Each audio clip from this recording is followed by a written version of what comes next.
Apa kabar pemirsa dimanapun Anda berada, berjumpa lagi dalam program TVR 17 bersama saya Zia Ulbar. Tepat pukul 17 waktu Indonesia Barat, kami hadirkan kepada Anda sejumlah informasi paling baru dan menarik seputar kinerja dan kegiatan DPR RI yang telah disajikan oleh redaksi TVR Parlemen. Pemirsa TVR Parlemen, inilah TVR 17 selengkapnya.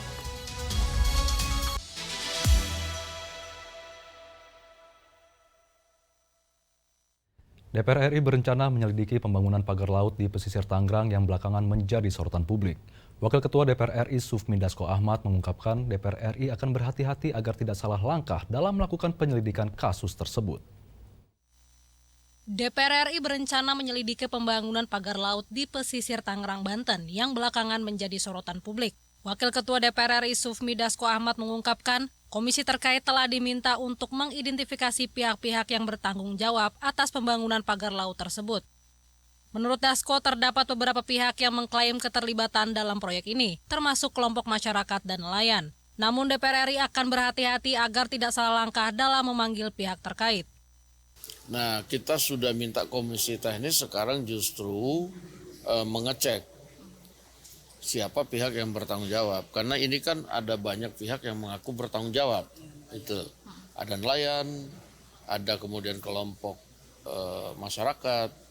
Nah, sehingga kalau tadi mau dipanggil kita takut salah panggil. Nah, sehingga sekarang ini langkah yang dilakukan adalah melakukan pengecekan kepada berbagai pihak termasuk aparat penegak hukum untuk kemudian kita ingin tahu siapa yang ada di balik itu. Nah, kalau nanti sesudah masa sidang itu mungkin kita akan kirim komisi teknis untuk turun ke lapangan. Dasko menambahkan setelah masa sidang dimulai, komisi terkait akan turun langsung ke lapangan untuk memantau situasi secara lebih mendalam. Hingga kini belum ada titik terang terkait pihak di balik pembangunan pagar laut tersebut. Zikri dan Denus, TVR Parlemen melaporkan. Pemirsa, anggota Komisi 3 DPR RI mengkritik kasus korupsi PT Timah. Menurutnya, tuntutan tidak mencerminkan besarnya kerugian yang ditimbulkan dan meminta agar pedoman pemidanaan yang diatur dalam Peraturan Mahkamah Agung Nomor 1 Tahun 2020 diterapkan. Tuntutan hukuman 12 tahun penjara yang diajukan Jaksa Penuntut Umum dalam kasus korupsi PT Timah yang menyebabkan kerugian negara hingga 271 triliun rupiah menuai kritik dari anggota Komisi 3 DPR RI Bob Hasan. Ia menilai tuntutan tersebut tidak mencerminkan besarnya kerugian yang ditimbulkan dan meminta agar pedoman pemidanaan yang diatur dalam Peraturan Mahkamah Agung Nomor 1 Tahun 2020 diterapkan. Bob Hasan menjelaskan peraturan MA tersebut telah mengatur secara rinci mengenai kategori kerugian keuangan negara, tingkat kesalahan, dan rentang penjatuhan pidana. Peraturan MA tersebut mestinya dijadikan pedoman dan acuan yang mengikat bagi jaksa maupun hakim dalam menentukan berat ringannya pidana. Tanggung-jawaban pidananya tentu sebagaimana sanksi. Nah, kalau di dalam dunia korupsi itu ada peraturan Mahkamah Agung nomor 1 tahun 2020. Di situ tolong dibuka. Kalau kerugian negaranya di atas 100 miliar, maka sanksi hukumannya adalah sekian sampai sekian. Kalau di kerugian negara di atas 200 miliar, tolong dibuka itu. Ada itu, jangan sampai lupa kita itu. Ya, perma itu belum batal. Peraturan Mahkamah Agung tersebut itu belum batal. Nah, maka oleh karena itu tuntutan pun juga tidak boleh lepas daripada peraturan Mahkamah Agung itu. Itu mengikat ya sebagai keadilan subjektif nantinya oleh hakim sebagai pemegang kendali nanti dalam memutuskan. Jadi kita tidak bicara masalah vonis. Selain itu, Bob Hasan mengimbau jaksa dan hakim adil dalam menjatuhkan hukuman, terutama dalam kasus korupsi dengan kerugian negara yang sangat besar. Transparansi dan kepatuhan terhadap pedoman hukum dinilai penting untuk menjaga kepercayaan publik terhadap proses hukum. Bondan dan Divo, TVR Parlemen melaporkan. Wakil Ketua BKSAP DPR RI Rafindra Erlangga mendukung Organization of Islamic Cooperation atau OIC Youth Indonesia terkait dukungan terhadap Palestina.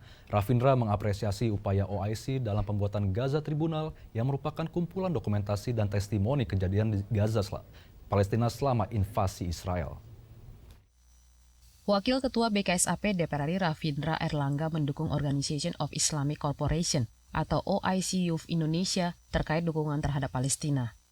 Hal itu ia sampaikan saat menerima kunjungan OIC Youth Indonesia ke BKSAP DPR RI yang dipimpin oleh Taha Ahyar dari Turki.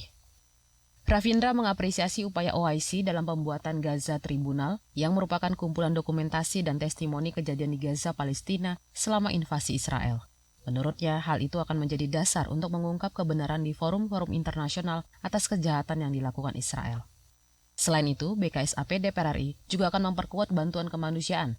Dalam hal ini, BKSAP akan bekerja sama dengan International Labour Organization dan UNRWA dalam mengembangkan akses air bersih serta mengembalikan infrastruktur di Palestina.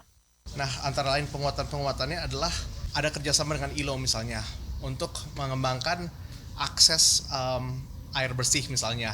Ada juga panggilan untuk menghidupkan kembali institusi PBB seperti UNRWA yang tugasnya untuk melakukan pendampingan-pendampingan di daerah Palestina. Misalnya untuk mengembalikan infrastruktur, mengembalikan akses terhadap sanitasi, dan mungkin public works yang penting bagi kelangsungan hidup suatu masyarakat. Jadi ini adalah yang didorong bersama. Dan ini adalah Gaza Tribunal akan dokumentasi untuk memperkuat panggilan tersebut di forum-forum internasional. Pertemuan BKSAP DPR dengan OIC Youth Indonesia juga membahas terkait pengembangan ekonomi kepemudaan di negara-negara OKI. Selain itu, OIC juga meminta dukungan terkait ajang olahraga berbasis kearifan lokal di negara-negara OKI. Fitian dan Teddy, TVR Parlemen, melaporkan. DPR RI berhasil menekan biaya perjalanan ibadah haji tahun 2025 sebesar Rp4 juta jika dibandingkan tahun 2024. DPR RI berkomitmen bersama dengan pemerintah mengawal seluruh aspek penyelenggaraan ibadah haji dan memastikan hak jemaah haji terpenuhi. Informasi selengkapnya kami hadirkan usai jeda berikut, tetaplah di TVR 17.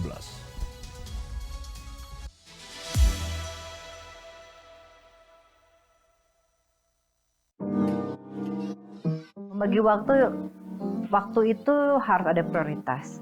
Dan anak-anak sangat mengerti. Pada saat saya kerja ya saya harus bekerja, tapi pada saat saya pulang ke rumah ya adalah mengabdikan diri sebagai ibu untuk anak-anak. Lebih ke perempuan, pada saat saya menjadi ketua Kaukus Perempuan Parlemen di Provinsi Kalimantan Tengah, banyak sekali permasalahan yang dihadapi.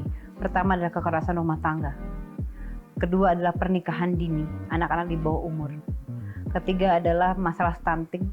Itu adalah bukan permasalahan yang mudah, tetapi itu adalah harus menjadi perhatian kita bersama, masalah stunting ini.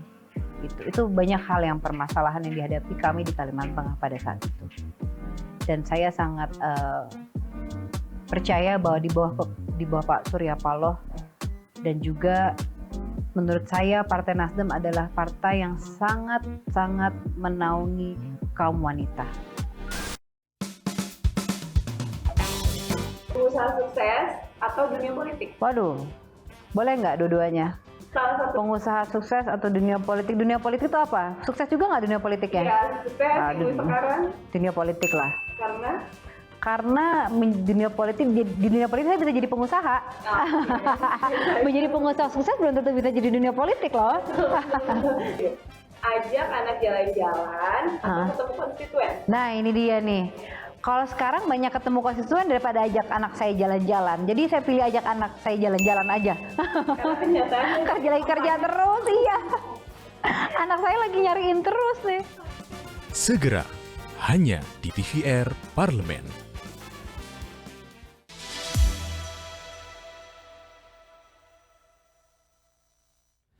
Anda kembali di TVR 17. Pemirsa, meskipun terjadi penurunan ongkos biaya haji pada tahun 2025, DPR RI menekankan pentingnya peningkatan kualitas pelayanan terhadap jemaah haji Indonesia. DPR RI akan membahas revisi Undang-Undang Haji yang memungkinkan pemberangkatan jemaah haji Indonesia dapat dilakukan melalui kerjasama dengan negara sahabat. Simak informasi mendalam yang telah dirangkum oleh tim redaksi TVR Parlemen dalam segmen Editorial Parlemen berikut ini.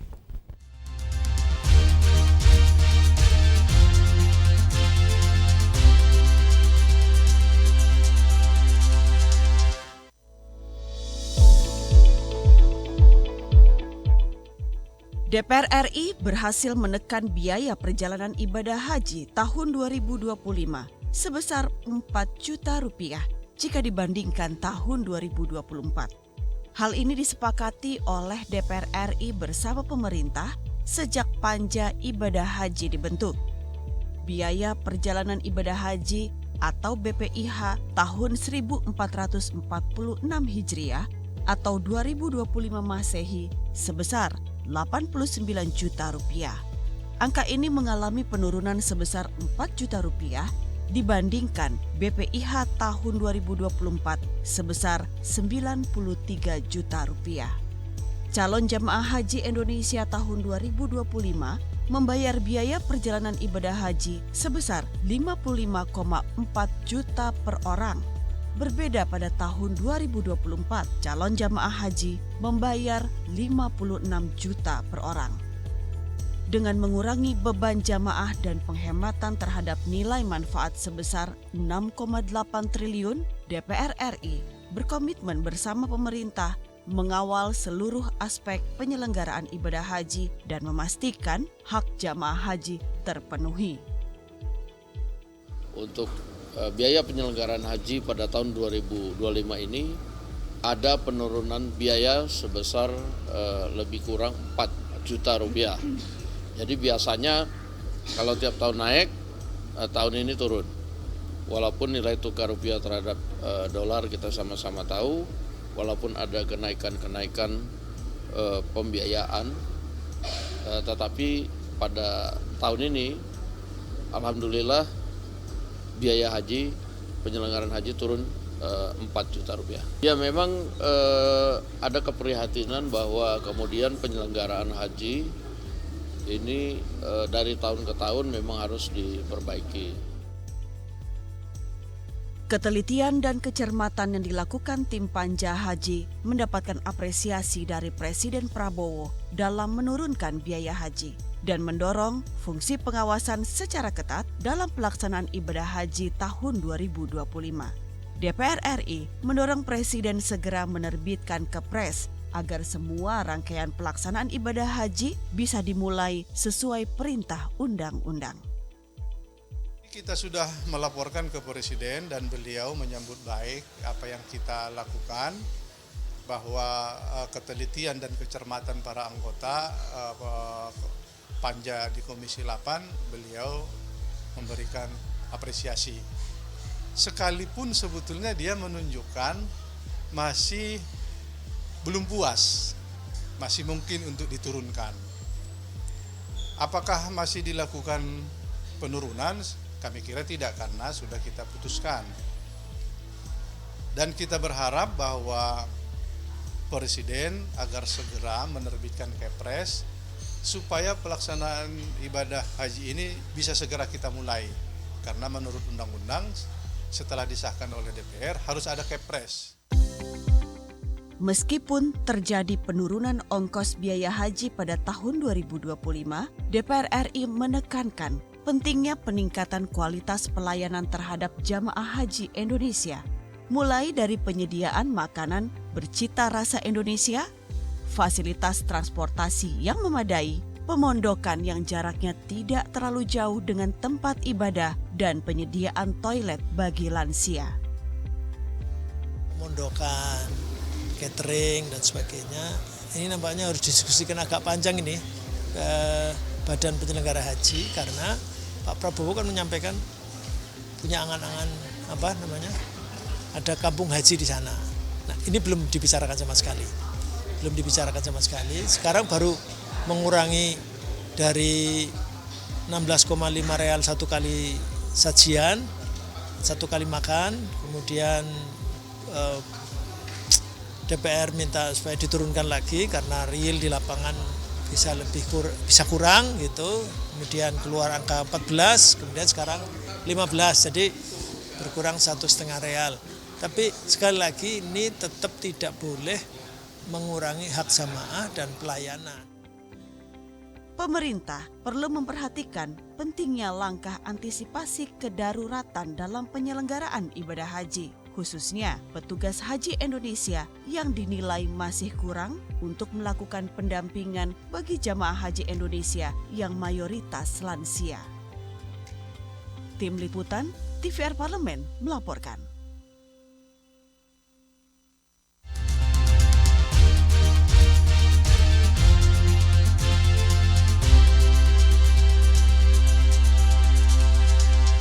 Komisi 3 DPR RI mendorong peningkatan akuntabilitas bagi personil kepolisian.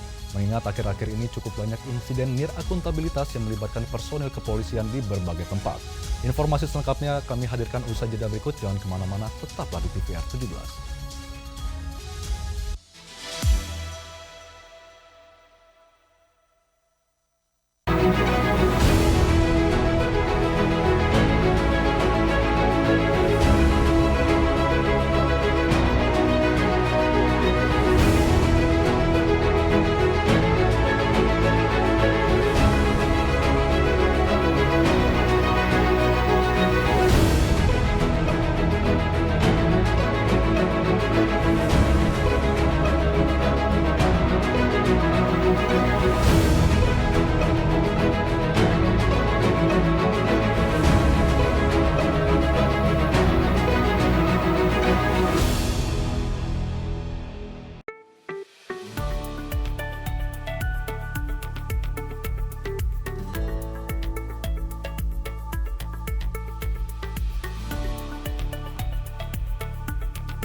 Anda kembali di TVR 17. Pemirsa, terkait insiden yang niat akuntabilitas yang melibatkan personil kepolisian Republik Indonesia, DPR RI akan memperkuat fungsi pengawasan agar profesionalitas kepolisian tetap terjaga. Untuk selengkapnya, berikut laporan rekan kami Vincent Aldi dari Senayan, Jakarta. Baik pemirsa TVR Parlemen dimanapun Anda berada, saat ini saya sudah berada di Gedung Nusantara 1 DPR RI. Baik, dan pemirsa, seperti yang kita ketahui bersama bahwa akhir-akhir ini publik dibuat prihatin dengan penembakan dan kekerasan yang melibatkan dari anggota polisi. Seperti polisi menembak sesama anggota polisi menembak pelajar, dan juga akhir-akhir ini berita yang terbaru, polisi yang tega membunuh orang tua sendiri. Lantas bagaimana dari DPR RI menyikapi akan hal tersebut? Dan untuk membahasnya telah bergabung bersama saya salah satu anggota Komisi 3 DPR RI, yaitu Bapak Hinca Panjaitan dari fraksi Partai Demokrat untuk daerah pemilihan Sumatera Utara 3. Pak, langkah konkret DPR RI ke depan ini untuk memastikan akuntabilitas dan juga transparansi dalam kasus-kasus penembakan ini seperti apa, Pak? Karena DPR itu fungsinya salah satu adalah pengawasan, selain budgeter dan membuat undang-undang, maka yang harus kami optimalkan tentu pengawasan. Bentuk pengawasan ini memanggil kepolisian datang ke Komisi 3 untuk meminta penjelasan dan pertanggungjawabannya. Bisa juga masing-masing kami kembali ke dapilnya masing-masing dan kemudian berdialog dan bertemu dan mengawasi langsung dengan kepolisian. Nah, sekarang isunya jumlah polisi, personel Polri se-Indonesia itu lebih dari 480.000, banyak sekali, untuk mengurus atau melayani lebih dari 250 juta orang Indonesia. Dan jumlah itu masih tidak sepadan dibandingkan dengan jumlah personilnya. Nah, karena itu kepolisian kita harus tetap kita dorong sampai dia profesional dan kemudian menggunakan cara-cara yang sudah diatur oleh undang-undang. Kita dikejutkan lagi dengan polisi melakukan tindakan di luar batas atau melampaui batas. Nah, kalau main bola dia keluar garis lah begitu ya. Dan belakangan ini muncul lagi, baik yang di Sumatera Barat maupun yang di Semarang. Dan baik yang di Sumatera Barat maupun yang di Semarang, kami sudah langsung melakukan upaya mengawasi langsung ya. Terakhir yang kemarin dengan Semarang. Nah, misalnya kasus yang di Semarang, waktu kami panggil itu Kapolres Tabesnya dan menjelaskan, akhirnya ketahuan bahwa di sana itu sedang terjadi yang disebut gangster, tawuran atau antar anak-anak muda yang melakukan semacam perang-perangan begitu, membawa benda-benda tajam seperti celurit yang diberi warna dengan simbol-simbol gangsternya dan kemudian mengancam itu ketertiban di masyarakat. Tidak hanya di Semarang, kota-kota besar di Indonesia marak ini dengan gangster yang disebut ultra lah, mereka menyebutnya ultra, anak-anak muda yang melampaui batas, yang ternyata juga diikuti dengan kejahatan lainnya, baik itu narkoba maupun judi online yang membackup, membelanjai atau membiayai mereka. Jadi ada pelanggaran atau ada kejadian kriminal di tengah kota itu. Nah, ketika terjadi situasi yang di Semarang, menurut penjelasan Polresta Semarang kepada kami di DPR dengan menggambarkan, menayangkan foto-foto bahkan video yang direkam oleh para pelaku itu dalam HP-nya yang kemudian dikejar atau diselidiki oleh polisi baru dapat. Nah, setelah informasi di masyarakat terbuka luas dan belum ada counternya. Nah, karena itu ternyata nggak begitu ceritanya. Ceritanya itu memang satu kejadian di kota itu yang mengganggu ketertiban masyarakat, sehingga polisi mengambil tindakan yang ternyata memang melampaui batas, misalnya menembak. Ya, mungkin maksudnya menembak ke atas untuk memberi peringatan, ternyata kena gitu. Karena itu, apapun itu, polisi yang melakukan tindakan di luar hukum itu, di luar batas itu harus mempertanggungjawabkan secara hukum. Jadi itulah bentuk pengawasannya.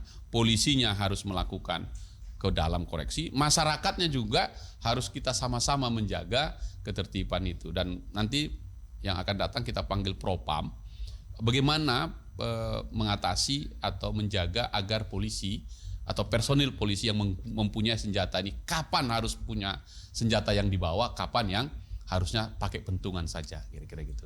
Terkait dengan adanya penyelidikan ini Pak, apakah nanti DPR juga mendorong independensi dari penyelidikan kasus ini mungkin di luar Polri? Gini, kan karena ada aturan main ya, untuk etikanya itu Propam Polri. Jadi karena ini Polrestabes Semarang, yang ngangani itu ke atasnya, Poldanya. Untuk tindakan hukum kriminal pembunuhannya atau mengakibatkan hilangnya nyawa orang lain, berlakulah hukum pidana. Dan sudah ada aturan mainnya, siapa penyidiknya, mereka, kemudian penuntutnya jaksa, nanti hakimnya yang memutus. Tidak mesti bentuk tim independen, tidak. Karena ini polisi saja dan dia berlaku hukum pidana untuk dia. Gitu. Oke, siap Pak. Terima kasih banyak Bapak. Selamat bertugas kembali Bapak. Thank you. Oke. Udah ya? Udah.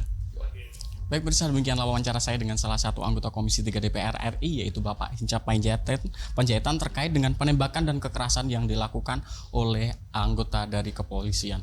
Terima kasih atas perhatian Anda dan saya kembalikan ke rekan saya di studio. Selanjutnya pemirsa, apa saja yang menjadi sorotan di media online nasional pada hari ini? Usai jeda, tetaplah di TVR 17.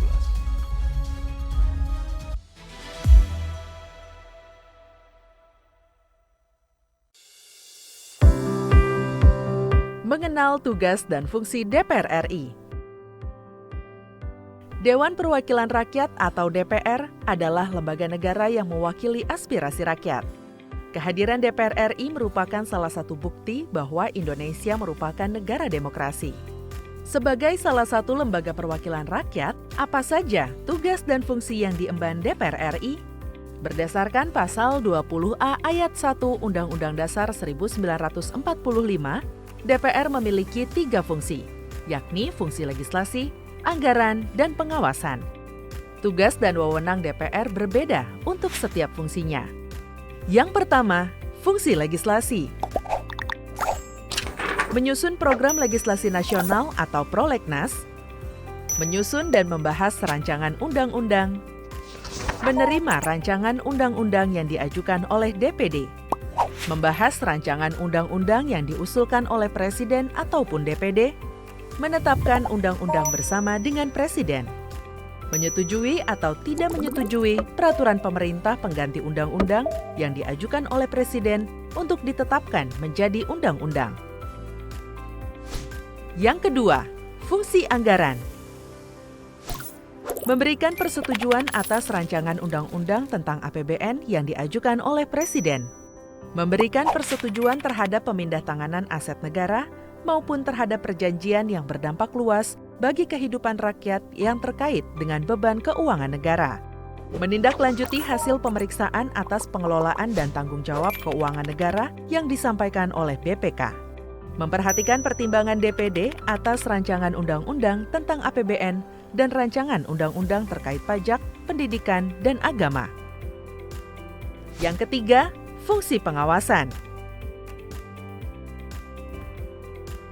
Fungsi pengawasan, DPR bertugas melakukan pengawasan terhadap pelaksanaan Undang-Undang APBN dan kebijakan pemerintah, serta membahas dan menindaklanjuti hasil pengawasan yang disampaikan oleh DPD. Demikian penjelasan tentang tugas dan fungsi DPR menurut Undang-Undang.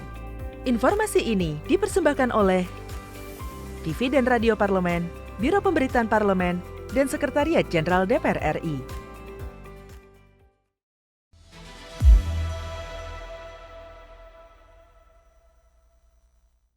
Anda kembali di TVR 17. Pemirsa, kali ini kita masuk ke segmen media online nasional. Mari kita simak isu apa saja yang menjadi sorotan media serta tanggapan dari sejumlah anggota Dewan bersama rekan kami, Rini Reski.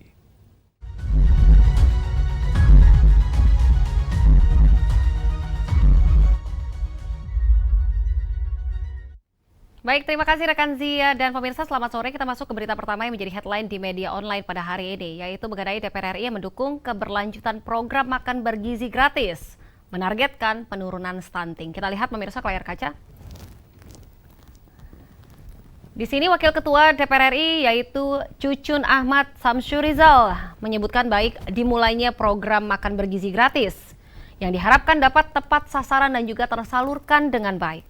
Sebagaimana diketahui pemirsa, program MBG resmi dilaksanakan per Senin 6 Januari 2025 yang diselenggarakan di 26 provinsi dan juga 190 satuan pelayanan pemenuhan gizi. Dan di sini setingkat dapur yang beroperasi dalam uji coba program MBG atau MBG pemirsa. Adapun setiap dapur dikelola oleh seorang kepala SPPG yang ditunjuk langsung oleh Badan Gizi Nasional yang dibantu oleh satu ahli gizi dan juga akuntan untuk pengawasan nutrisi dan distribusi makanan. Selain itu, Balai Pengawas Obat dan juga Makanan didorong turut melakukan pemeriksaan berkala terhadap program MBG. Terkait program MBG ini pemirsa, saat ini ada 1000-an kepala satuan pelayanan pemenuhan gizi yang telah dilatih di Universitas Pertahanan untuk memimpin tiap dapur makan bergizi gratis. Dan pemerintah menargetkan ada 5.000 dapur untuk memproduksi menu program MBG selama tahun 2025. Kita beralih ke berita selanjutnya yang juga menjadi headline di media online, yaitu mencegah perdagangan orang. Di sini Reni Astuti mendukung segera sahkan RUU PPRT. Kita lihat kembali. Dan di sini anggota Badan Legislasi DPR RI yaitu Reni Astuti mendukung segera pengesahan rancangan Undang-Undang Perlindungan Pekerja Rumah Tangga yang dinilai dapat memberikan perlindungan hukum dan juga mengurangi praktek perdagangan manusia pada pekerja rumah tangga.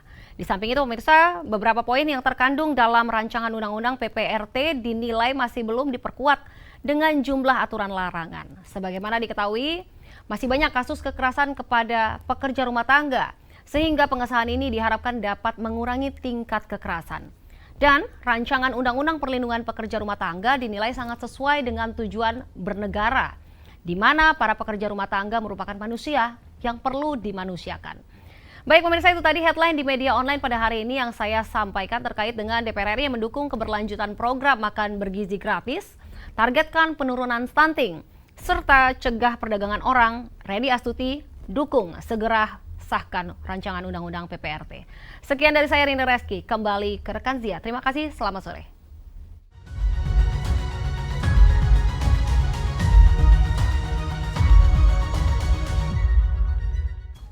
Terima kasih rekan Rini yang telah menyampaikan sejumlah update sorotan dari media online nasional pada hari ini.